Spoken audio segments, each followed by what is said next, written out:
Okay, so listen, I'm recording this video during Valentine's Day. It's coming up. If you guys happen to see this after that and you're like, okay, what is she on? I'm on myself. Okay, I'm feeling myself. And this video is about expressions, lovely expressions, and I feel like I fit in a need. And this is Venus in the fifth house. Do you know what I mean? Okay, let me stop.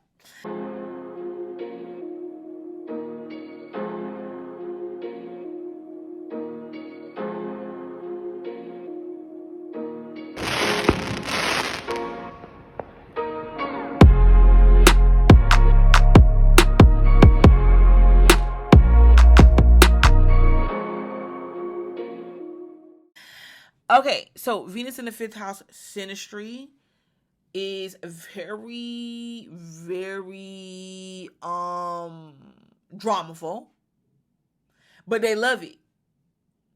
It's dramaful, and the fifth house person loves it. Even the Venus person could possibly love it. Every time I think about Venus, I think about both ways because it rules the sign of Libra at the same time. And they like the fifth house person comes alive whenever the Venus person is all in a fuss for them and just is like, you know what, fifth house person, I need you to love me. I need you to pay attention to me. What's got your attention? Like, don't you understand that I need you, that I want you, that you're my heart and that you're my all? These two can be very immature. And immature is not a bad thing necessarily. It could be, but it doesn't have to be a bad thing. Immature, meaning like they're kid-like. Like they both really come alive when they're around each other. And so they can help each other escape a lot of the daily, day-to-day harsh realities of life. And they can just come and they can get together and they might drink and they just might start talking and expressing themselves, like what's really on their hearts, what's really on their minds, what they really want and need out of life. Well, that's what makes these two good for each other. That's what makes Venus in the fifth house Synastry good for each other, because in other relationship synastries where it's hard for the partners to kind of express their wants and their needs to each other and be heard and related to, you know, because there's this aspect of one person doing the expressing and the other person like, that's not how I see it. Venus expression of its wants, its needs, the way that it acts, the drama that it brings, like the entitlement, the fifth house person understands. And sometimes the fifth house person, you know, really takes to that energy of Venus because it wants to be able to express itself like that. As a matter of fact, when a Venus person hits the fifth house person, it activates the fifth house person to really be in the moment, to really follow their heart about expressing themselves, follow their heart in love, follow their heart in making money, follow their heart about what they want and what they need, and they're able to express it and they're able to have it happen, and they are able to get it supported by the Venus person, and the Venus person may actually, you know, get off on being able to do that. And the fifth house person may even invest financially to the Venus person for the Venus person to look good. If they want to get a crown, they want to get a tiara to express themselves because they feel like they are entitled to do that. The fifth house person is like, here you go. Go get that crown. Nobody can stop you. And they could definitely burn through or spend a lot of money, you know, in doing fun things and different activities. Venus in the fifth house person can definitely, or Synastry can have beautiful children. Like beautiful children. And by the way, a person that has Venus in their fifth house. So Venus in the fifth house Synastry, or a person that has Venus in their fifth house in their birth chart, you know, beautiful children. And, as a matter of fact, their children can bring them closer to each other. And not only could they have beautiful children, they can just, like I said, they can just be childlike when they come together. Here, the chemistry is pretty strong. Like the fifth house person loves the energy from the Venus person. The fifth house person is very aroused and turned on. by the Venus person. They like the way the Venus person looks. They like the way the Venus person expresses themselves. They like the way the Venus person just is. The Venus person doesn't even have to really do anything. And the fifth house person wants the Venus person in their company. The Venus person really absorbs all of this. So the Venus person is going to want to be around the fifth house person all the time, or a lot, because the Venus person feels like the fifth house person is someone that protects them, protects their image, protects what it is that they want, that they need. Like, there's someone that helps facilitates it. There's someone that encourages the Venus person, and the Venus person feels admired.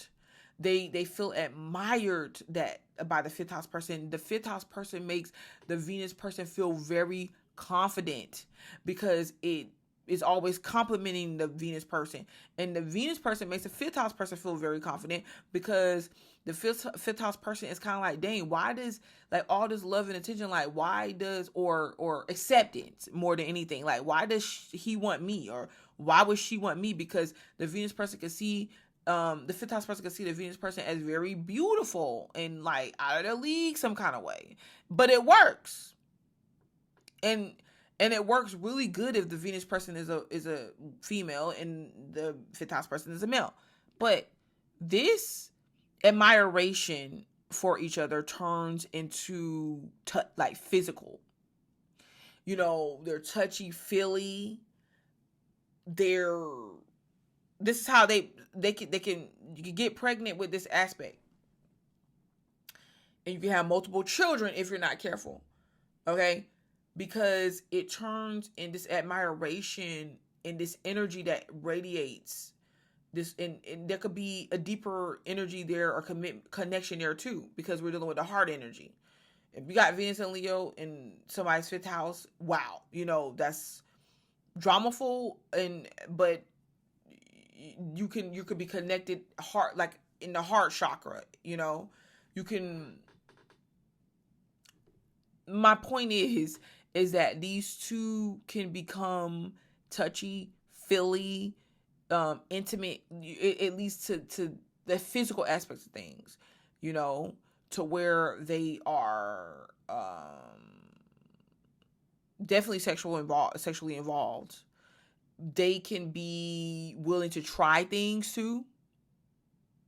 Like the fifth house person may like if the Venus person dresses a little revealing sometimes, or can attract the attention of others, you know.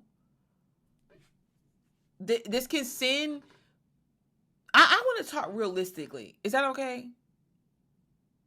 Because we can't deny the fact that there's couples and there's relationships that participate in like open relationships or bringing other people in, because in this synastry, one person could watch the other person being pleased by somebody else, but more than anything, they like to please each other.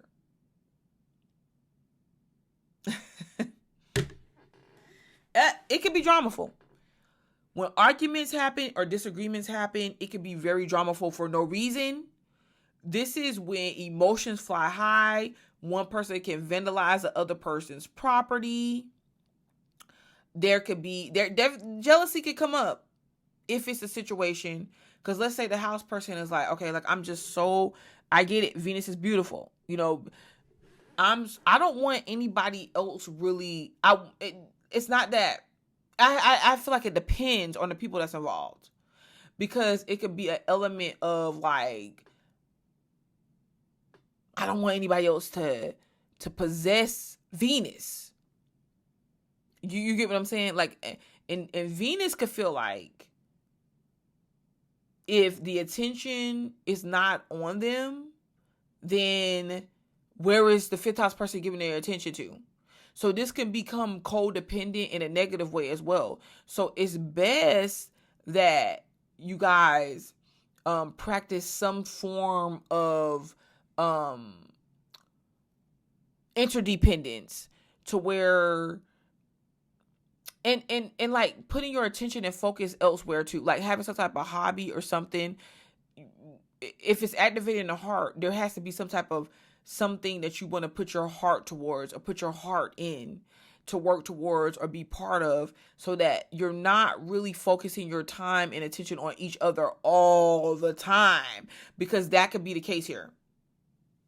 I'm talking literally, it could be all the time. But the problem here is this too. You have to look at other synastry aspects, because this can really bring a couple together, but then at the same time, it may not be something that's lasting. It's a very great aspect to have. But, well, the lasting part can involve the kids or whatever, but you could get a situation where it's like, you're not really with the person, you just have kids with the person or something. But other aspects could be beneficial too, because this could be like a very passionate connection that burns out. Like, it's like the passion will be there, but it's almost like, well, dang, we got other life to deal with. That type of thing. Like, these two can come back together later on or different times and still be just as sexually intensely involved with each other. But it's like, well, the emotional part or the commitment part, where is that at? Is that something that can happen? Now, if you got this with other synastry aspects, okay, kudos. Especially if you like a little bit of drama in your relationships. But this has been Venus in the 5th house synastry. I'm your girl, Butterfly Delight. Subscribe to my channel because I will be back. Ow.